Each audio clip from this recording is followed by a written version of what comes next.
છેલ્લા 15 વર્ષ પહેલા ગીતાબેન નામના જે વ્યક્તિ આવ્યા એની ચાલ ચલગત મને આ બરાબર ન લાગી. પછી બીજી વખત જોયું તો ભગતના રૂમમાંથી ઉતરતા હતા. એટલે પછી મેં આપાજીકાની સમાધિએ ભેગે લાગ્યો અને શામજી બાપુને ભેગે લાગ્યો કે માફ કરજો, હું ગુરુ પૂનમથી ગુરુ પૂનમ આવીશ. યુવરાજ બાપુ હતા ત્યાં સુધી ગુરુ પૂનમ જતો, હવે ગુરુ પૂનમે પણ અમે જતા નથી.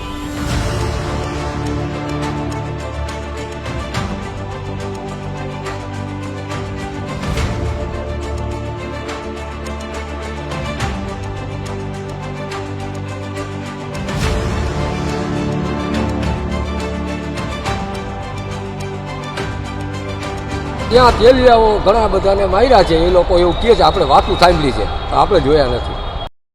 સતનો આધાર એટલે સત્તાધાર.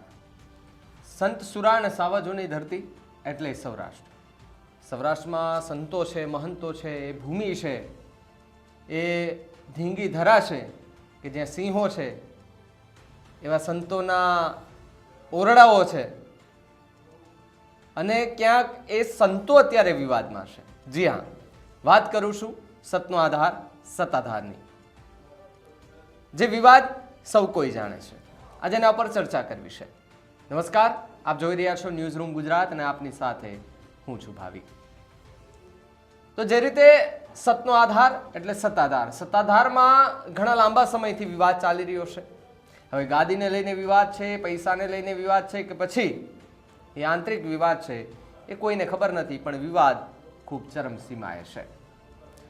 દિવસે ને દિવસે નવા વળાંકો, નવા ખુલાસાઓ, નવા ચહેરાઓ સામે આવી રહ્યા છે અને સગા બે ભાઈઓ આમને સામને જોવા મળી રહ્યા છે. સત્તાધારના મહંત જે સત્તાધારના મહંત છે વિજય ભગત, એમના જ સગા ભાઈ નીતિન ચાવડા કે જેમણે આરોપો લગાવ્યા છે એને પ્રૂફ સાથે એ ખુલીને બહાર આવ્યા અને કહ્યું કે સત્તાધારમાં જે થઈ રહ્યું છે ખૂબ ખોટું થઈ રહ્યું છે, કૌભાંડ થઈ રહ્યું છે. એવા આક્ષેપ કરતાની સાથે જ સૌરાષ્ટ્રમાં અને સત્તાધારની જગ્યામાં જે દર્શન કરવા જતા જે ભક્તો છે એ ભક્તોમાં ક્યાંક હાહાકાર મચી ગયો છે, તે પ્રકારનો અત્યારે આપણે કહી શકાય છે. કારણ કે આ જે વિવાદ સર્જાયો છે એ વિવાદને લઈ અને ભક્તોમાં પણ નારાજગી જોવા મળી રહી છે. પરંતુ મુખ્ય કેન્દ્રબિંદુ અને મુખ્ય ચહેરો નામ આવે છે ગીતા વ્યાસ. હવે ગીતા વ્યાસ કોણ છે કોઈને નથી ખબર. જ્યારે નીતિન ચાવડાએ એક પ્રતિક્રિયા આપી હતી અને કહ્યું હતું કે ગીતા વ્યાસ છે તે સત્તાધારનો આખો વહીવટ સંભાળે છે અને વિજય ભગત છે એમના કંઈક અંગત છે. વિજય ભગતના અંગત છે એવી રીતે વાત કરી હતી. આખો દિવસ પહેલા સફેદ કપડાઓ પહેરે, પછી પેન્ટ પહેરીને જાય, એવી બધી વાતો અને અફવા ઉડી હતી. જોકે એવા કોઈ પ્રૂફ આપણી સામે આવ્યા નથી, એટલે આપણે અફવા કહી શકીએ છીએ. પરંતુ જે ભક્તો છે, જે સત્તાધાર દર મહિને દર્શન કરવા જતા હોય છે, એ ભક્તોની અંદર અને એ ભક્તોની લાગણી દુભાઈ હોય તે પ્રકારનું પણ આપણે કહી શકીએ છીએ. કારણ કે એક વિડીયો સામે આવ્યો છે જ્યાં રાજકોટના એક ભક્ત છે કે જે સત્તાધાર પૂનમના દિવસે, હર પૂનમના દિવસે જતા હતા. એમની પ્રતિક્રિયા સામે આવી અને એણે કહ્યું કે ત્યાં ગીતા વ્યાસ છે, તેમની ચાલ ઢાલ અમને કંઈક અલગ લાગે છે. એકવાર તો અમે વિજય ભગતના રૂમમાંથી બહાર નીકળતા પણ તેમને જોયેલા છે. આ વિડીયો સામે આવતાની સાથે જ બીજા જે ભક્તો છે તે બીજા ભક્તોની અંદર પણ ખળભળાટ મચી ગયો છે ને સત્તાધારનો આ વિવાદ છે તેમાં પણ ક્યાંક એક નવો વળાંક આવ્યો હોય તે પ્રકારનું પણ આપણે કહી શકીએ છીએ. શું કહ્યું એ રાજકોટના ભક્તે, પહેલા એમને સાંભળી લઈએ. અમે આજે વર્ષોથી સત્તાધારે જાય છે, પણ છેલ્લા 15 વર્ષ પહેલા ગીતાબેન નામના જે વ્યક્તિ આવ્યા એની ચાલ ચલગત મને બરાબર ન લાગી. પછી બીજી વખત જોયું તો ભગતના રૂમમાંથી ઉતરતા હતા. એટલે પછી મેં આપાજીકાની સમાધિએ ભેગે લાગ્યો અને શામજી બાપુને ભેગે લાગ્યો કે માફ કરજો, હું ગુરુ પૂનમથી ગુરુ પૂનમ આવીશ. યુવરાજ બાપુ હતા ત્યાં સુધી ગુરુ પૂનમ જતો, હવે ગુરુ પૂનમે પણ અમે જતા નથી. એમનું કારણ શું? જે બેનની ચાલ ચલગત છે આપણે બરાબર ન લાગી. મહંતને મહંત તરીકેની મને યોગ્ય ન લાગી, એના માટે હું નથી કરતો. અન્ય પણ તમે આક્ષેપો કર્યા હતા, આપત્તિજનકમાં તમે જોયા હતા. હે? અન્ય પણ ઘણી બધી બાબતો તમે જોઈ હતી. શું બીજું શું ત્યાં ઘટના? ના, બીજું તો આપણે કાંઈ જોયું નથી. પણ ત્યાં તેલિયાઓ ઘણા બધાને માર્યા છે. એ લોકો એવું કહે છે, આપણે વાતું સાંભળી છે, આપણે જોયા નથી. અત્યારે જે વિવાદ હાલે છે તેને લઈ શું કહેશો ખાસ કરીને? અત્યારે વિવાદ હાલે છે તેને લઈને કહેવાનું એક જ કે જે ત્યાં ફક્કરની જગ્યા છે, ત્યાં અમારે જે વર્ષો ત્યાં ફક્કરની જગ્યા છે સત્તાધારની અંદર, ત્યાં કોઈ સ્ત્રી પાત્ર જે મહંતના રૂમમાં ન જાય. બરાબર છે, એટલે એના માટે જે કાંઈ છે એ મને તો યોગ્ય લાગે છે. વિવાદ ચાલે છે, શું થવું જોઈએ આ વિવાદમાં? શું લાગે છે? વિવાદમાં કે મારું તો કહેવું એવું છે કે ફક્કરની જગ્યામાં સ્ત્રી પાત્ર ન હોવું જોઈએ. તમે અન્ય પણ ઘણા બધા આક્ષેપો કે અન્ય પણ ઘણી બધી વસ્તુઓ તમે કરશો, બીજું શું ચાલી રહ્યું છે જગ્યા? બીજી તો આપણે ખબર નથી. અમે અહીંયા દર્શન કરવા જતા હોય, અમારું આસ્થાનું કેન્દ્ર છે, એટલે અમે ભાઈ લાગે નીકળી જતા હોય, પછી એ જાણે ને આપણા ગીગા જાણે. પણ ગઈઢાની કહેવત છે કે બાપનો ઘડો ભરાય એટલે ફૂટે. હવે આ ફૂટો છે એનો ઘડો. તો આ તમે જે સાંભળ્યા એ સત્તાધારના ભક્ત છે, દર્શન કરવા માટે જતા હોય છે. હવે જો આવા વિવાદો થાય છે ત્યારે ભક્તો એની અંદરની જે લાગણીઓ હોય એ લાગણી ત્યાં ક્યાંક અટકી જતી હોય છે કે આપણે જ્યાં પ્રેમ ભાવ ભક્તિથી દર્શન કરવા માટે જતા હોય, આપણે જેમને ગુરુ માનીએ છીએ, જે ગાદી ઉપર બેઠા છે એને આપણે પગે લાગીએ છીએ, એ જ કંઈક આવું કરે કૃત્ય, તો એ ભક્તોની લાગણી ન દુભાય. એવા આરોપો સાથે એક વ્યક્તિ સામે આવ્યો અને ખુલ્લીને બોલ્યો કે ત્યાં ગીતા વ્યાસ કરીને બેન છે કે જેમની ચાલ ઢાલ અમને સમજાતી નથી. વિજય ભગતના રૂમમાંથી પણ અમે એને નીકળતા જોયા છે. દાળમાં કંઈક કાળું છે અથવા તો આખી દાળ કંઈક કાળી હોય તે પ્રકારનું લાગી રહ્યું છે.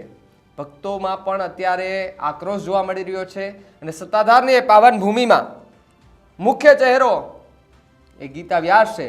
એમના વિડીયો પણ જ્યારે નરેન્દ્ર બાપુ, આપા ગીગાના મહંત નરેન્દ્ર બાપુ ખુલ્લીને બહાર આવ્યા અને જાણે એમણે કહ્યું કે ભાઈ મારું અને વિજય ભગતનું લિંગ પરીક્ષણ કરાવો એટલે દૂધનું દૂધ ને પાણીનું પાણી થઈ જાય.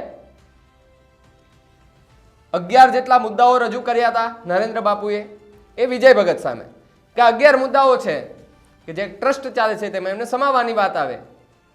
એ પછી પણ ખુલ્લીને કોઈ બહાર નથી આવ્યું. એટલે સત્તાધારના જે મહંત છે એને પણ કંઈ જવાબ નથી આવ્યો. ગીતા વ્યાસ હજુ પણ ભૂગર્ભમાં જ છે. હવે ત્યાં જઈને આપણે કોઈને પૂછે ગીતા વ્યાસ કોણ, તો કોઈ જવાબ દેવા તૈયાર નથી. તો વિજય ભગત તમારે એટલું તો કહેવું પડશે કે ગીતા વ્યાસ કોણ છે અને સત્તાધારની ભૂમિમાં એની શું ભૂમિકા છે. એવું પણ તમે જેવી પ્રતિક્રિયા આપી હતી કે ભાઈ એ તો અહીંયા સત્તાધારને આજે મંદિરનું કામ હતું એ પહેલાના એ ત્યાં રહે છે બંગલો બાંધીને, એટલે કે વિજય ભગતની ગાદીપતિ બન્યા એ પહેલાના ત્યાં રહે છે એવું કીધું છે. પરંતુ અત્યારે જે વિવાદ સર્જાયો છે એ ગીતા વ્યાસના નામે સર્જાયો છે. નીતિન ચાવડા એમના સગ્ગા ભાઈ છે વિજય ભગતના, જેમણે પણ આરોપો નાખ્યા છે. ઘણા બધા કાગળિયાઓનો પ્રૂફ લઈને સામે આવ્યા છે, મીડિયા સમક્ષ બોલ્યા હતા કે એમણે ખૂબ ખોટું કર્યું છે. પરંતુ જે આરોપ સામે નરેન્દ્ર બાપુ ખુલ્લીને આવીને કહ્યું કે 3 મહિનાથી કોઈ નહીં, હું જ એમની પાછળ પડ્યો હતો, ત્યારે આખા વિવાદની અંદર એક નવો ભૂકંપ સર્જાયો હોય તે પ્રકારનું લાગ્યું હતું. કારણ કે નરેન્દ્ર બાપુએ જે આરોપો લગાવ્યા છે એ આરોપ ખૂબ ગંભીર હતા અને જો એ કદાચ આરોપ સાચા નીકળે તો સત્તાધારની જગ્યા પર જતા ભક્તો માટે દુઃખની લાગણી પણ આપણે કહી શકીએ છીએ. કારણ કે જ્યાં એ બેઠા છે, જે ગુરુ ગાદી તરીકે એમને બેસાડવામાં આવ્યા છે, વિધિ કરીને બેસાડવામાં આવે છે, અને એ જ સંત, એ જ મહંત, આપણે જેને ભગવાન માનીએ છીએ, જો એ કંઈક ખોટું કરે તો શું એમના ભક્તોમાં નારાજગી ન વ્યાપે? અત્યારે પણ એની સ્થિતિ પેદા થઈ છે. સત્તાધારના આખા વિવાદને લઈ ઉગ્ર વિરોધ થઈ રહ્યો છે. સત્તાધારના પડઘા તો હવે સુરતમાં પણ પડ્યા છે, ત્યાં પણ એમનો વિરોધ થવા લાગ્યો છે. પરંતુ આ વિવાદો છે તેને લઈને સનાતન ધર્મની અંદર પણ ક્યાંક કકડાટ જોવા મળી રહ્યો છે. સાધુ સંતોમાં પણ ક્યાંક કકડાટ જોવા મળી રહ્યો છે. સંત સુરા અને સાવજોની ધરતીની અંદર આવા વિવાદો ન શોભે, છતાં પણ આવા વિવાદો થઈ રહ્યા છે. એની પાછળનું કારણ શું હોય એ ખબર નથી. પરંતુ જો આવું ને આવું ચાલતું રહેશે તો જે સનાતન ધર્મને બચાવવાની વાત કરી રહ્યા છે એવા અમુક, બધા જ નથી કહેતો, પણ એવા અમુક સાધુ સંતોના કારણે સૌરાષ્ટ્ર સંત સુરા અને સાવજોની ધરતી આજે બદનામ થઈ રહી છે. અને એને બદનામ થતાં આપણે અટકાવી જોશે. ખુલીને બહાર આવવું પડશે. જે નાટકો કરી રહ્યા છે એને ખુલ્લા પાડવા પડશે. બાકી આવું ને આવું ચાલતું રહેશે તો જે લાખ 1.5 લાખની જે પબ્લિક ત્યાં દર્શન કરવા જતી હતી ને એ પણ નહીં જાય અને એને એવું જ લાગશે કે અહીંયા તો આવું થાય છે તેવું થાય છે. એવા લોકોમાં મગજમાં વિચાર આવી જશે. પરંતુ અત્યારે તો આ મુખ્ય મુદ્દો એ છે કે ગીતા વ્યાસના નામે જે આખું રાજકારણ રમાઈ રહ્યું છે એ ખૂબ અતિ ગંભીર છે. ગીતા વ્યાસ પણ ખુલીને બહાર નથી આવ્યા, વિજય ભગત પણ આના વિશે બોલવા તૈયાર નથી.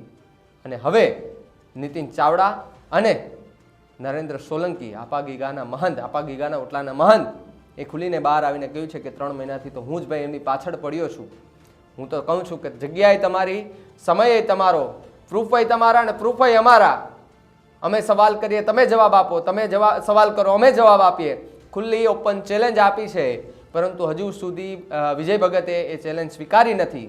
અને જો સ્વીકાર કરે તો પછી શું થાય અને શું નવું વળાંક આવે તો સમય આવતા જ ખબર પડે. કારણ કે આની અંદર જે નામો ચર્ચાઈ રહ્યા છે ને દિવસે ને દિવસે નવા વળાંકો આવી રહ્યા છે તેને લઈને ભક્તોમાં પણ ક્યાંક નિરાશા જોવા મળી રહી છે. શું કહેવું છે તમારું આ મુદ્દે અમને કમેન્ટ કરીને ખાસ જણાવજો. આવા જ વધુ સમાચાર માટે આપ જોતા રહો ન્યૂઝરૂમ ગુજરાત. નમસ્કાર.